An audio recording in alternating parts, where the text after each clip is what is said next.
So I just finished up my PhD in Paul Schmidt's lab at the University of Pennsylvania. And today I'll be sharing with you the first chapter from that dissertation. My dissertation was on the genetic basis and understanding of phenotypic plasticity. But today I'm going to limit the talk to talking about one gene which I thought was very interesting, which is the couch potato gene and its ability to mediate life history plasticity in fruit flies. So phenotypic plasticity is just one strategy that organisms use to maintain fitness across heterogeneous environments. This has been demonstrated both over temporal scales and over spatial scales. Phenotypic plasticity is incredibly diverse, and it's been found in every taxa in which it's been looked for. But despite the wide abundance of phenotypic plasticity, we still understand very little about the genetic architecture or the specific molecular variants that underlie plastic responses. So today I'll be using the model system Drosophila melanogaster, specifically the dipause phenotype, to try to probe into some of our expectations about phenotypic plasticity and its molecular basis. So one plastic trait that's been studied extensively in Drosophila is their dipause phenotype. For Drosophila, it's an adult dipause, which is just a reproductive quiescence. You can see that it's marked by the lack of late-stage eggs in the ovaries, and it's cued by harsh conditions. So dipause has been shown to occur when the temperature is at or below 16 degrees Celsius, and the flies are exposed to short day lengths, both of which are reliable cues for adverse conditions such as the temperate winter. So interestingly, we've seen that dipause varies predictably in natural populations. It varies both along latitudinal lines, with dipause being more common in northern latitudes or higher latitudes. And it also varies over the growing season, so that dipause is more common in the spring, directly after winter selection.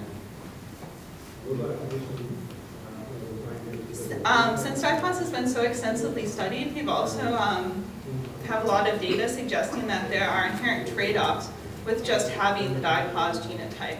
And these trade-offs are probably in part due to what's maintaining the polymorphism that we were seeing in natural populations over these latitudinal and seasonal gradients. So whether an individual ever enters dipause or not, just having the genotype where you have a higher propensity to display the dipause phenotype is correlated with the trade-off of life history traits that we classically see between trading off somatic maintenance with reproduction. So dipausing individuals tend to have higher egg-to-adult survivorship, starvation survivorship, cold survivorship, where in contrast, individuals that have a non-dipausing genotype tend to be more fecund and develop faster. So there are several genes that have been studied that underlie the ability and the propensity to enter into dipause. One of the ones that predicts actually a lot of the variance in the propensity to enter dipause is the couch potato gene. And for the couch potato gene, we have a single non-synonymous SNP, which is robustly cues the propensity to enter into dipause across different genetic backgrounds. So we now know that there is a gene that can control this plastic phenotype. We know this plastic phenotype is tied into the seasonal environment as it's cued by temperature and photoperiod. What I was interested in asking is, how does this gene that modulates plasticity behave in a wider suite of traits and with other environments that vary over the seasons, to get a better idea of the wide-ranging function of plasticity genes. So to test this, to elicit a plastic response, I wanted to pick different environments than the classically studied temperature and photoperiod. So for this experiment, what we were actually varying was the food that the flies were exposed to.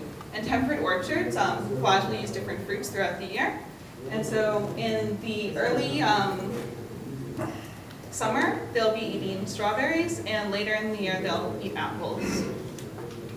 So in the lab, I made fly media out of strawberries and apples, isochloric, so it's all standardized for the amount of sugar. And also adjusted the amount of yeast. So fruit fly larvae get a lot of their nutrition from yeast.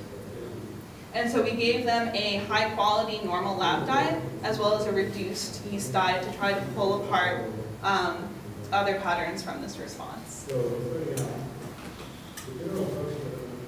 To isolate the genetic effects of couch potato, I used third chromosome extracted background replaced lines. If you're a fruit fly person, you probably know exactly what that means. If you're not, you probably have no idea what I'm talking about.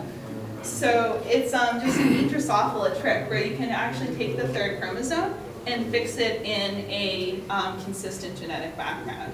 And so that means is that the flies are only going to be different for their third chromosome.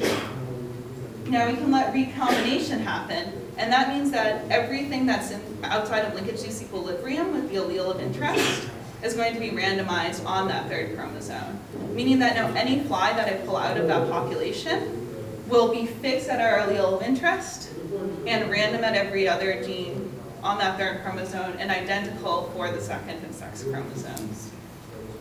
So I did this not for one, but for two different populations. So everything I'm going to show you has biological replication, but it's all collapsed down because they had the same patterns in both of our populations. And so since this is a plasticity talk, you've got your reaction norm graphs. And why I put this up is because when I'm talking about my data, we're not going to be as interested in what the trait values are, but we're more looking at the slopes of the lines and how those slopes are different. Specifically, when you're thinking about how plasticity can evolve and what's natural selection can act on with plasticity, we're really looking for those G by E interactions, pictured here in purple since the pointer's not working anymore. And these are derived from doing ANOVAs. I'm not going to show you the ANOVAs, but when I show you the graphs and you see these little symbols pop up, that means that the ANOVA was significant for that source.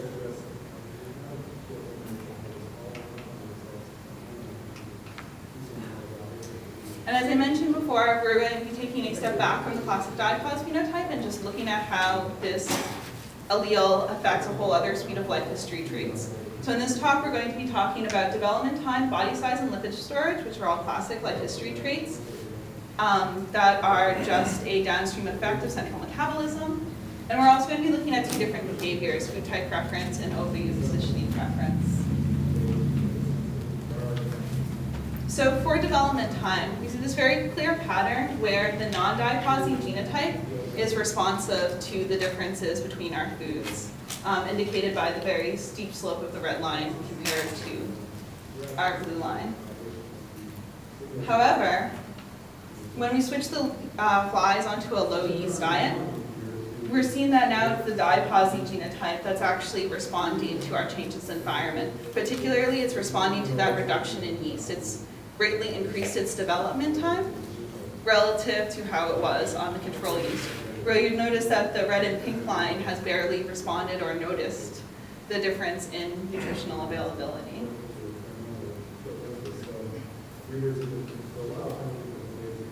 Okay. And so when we look at female body size, what we see is that now it's the diapause allele that is more responsive. But that this response we're only seeing in control yeast because when we're in our low yeast environment, all the effects of genotype wash out and they collapse down to just the differences between environment. In lipid content, we're seeing a similar pattern where, again, for control yeast, it's the diaposine genotype that is more responsive to differences in environment. However, now, on the low yeast, we're seeing that that response goes away, and now the non-diaposine genotype is more responsive.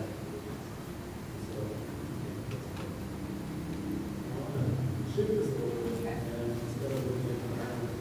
And as for our behaviors, now the graphs have changed a little bit, so I'll walk you through this.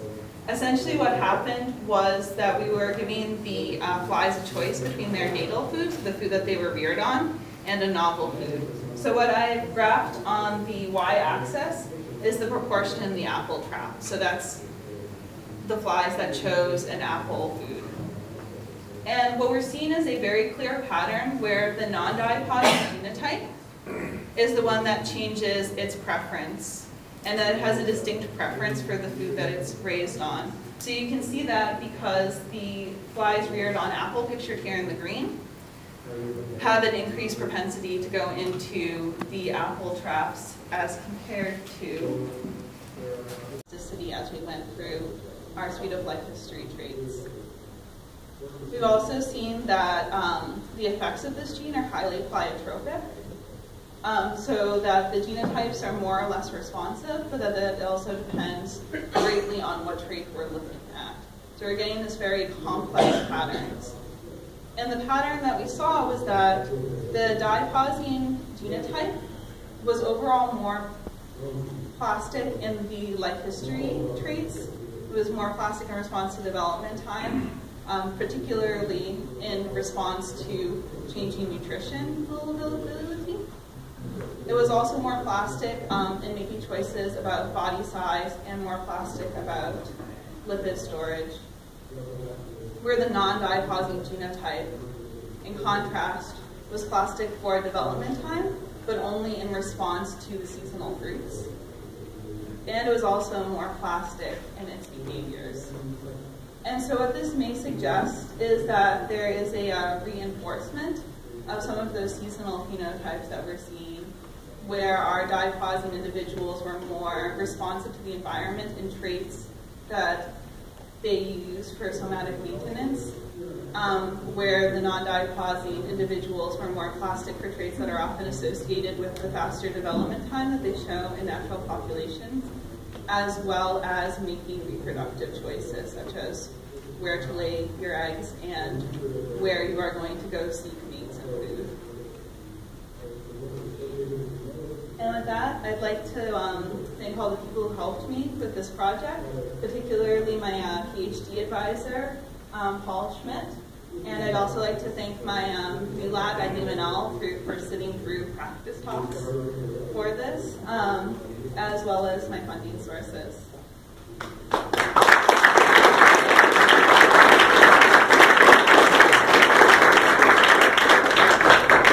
Time for some questions.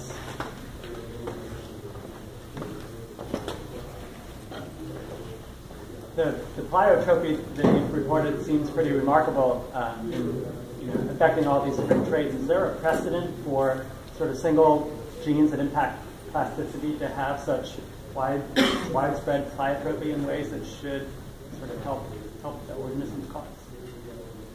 Yeah, so you see that in a lot of the genes that have been single genes that affect plasticity, oftentimes because the single genes that we've been able to find so far that affect plasticity are often these, like a couch potato, which is an RNA binding protein, has huge downstream effects and whose effects are at all of the metabolism. And it's the same thing with the Frigida and cytochrome C, where because they're so upstream of so many different networks that they seem to have these wide-reaching effects.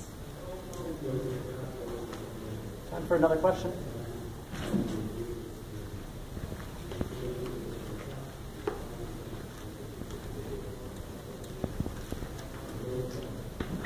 Okay, let's give Katherine one last round of applause.